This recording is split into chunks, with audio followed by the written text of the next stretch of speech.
How to install network adapter driver on Windows 11. Hi everyone, it's Sophia to assist you today. Without any delay, let's jump right in. First, go to search bar and search for device manager. In device manager, scroll all the way down till you find network adapters. In network adapters, if you expand it, you'll find Intel dual band wireless AC 8260. Click on second option. Then you'll find this kind of screen pop up. After that, simply click on Update Driver. Then click on Search Automatically.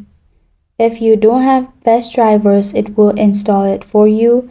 As you can see, best drivers for your device are already installed, so I don't need to install it. If you need to install it, it will be installed. And that's how you install network adapter driver on Windows 11. Thank you for joining me today. If this video helps you out, please leave a like and subscribe for more. Got a question or want to suggest a topic? Comment below. I am Sophia signing off until next time.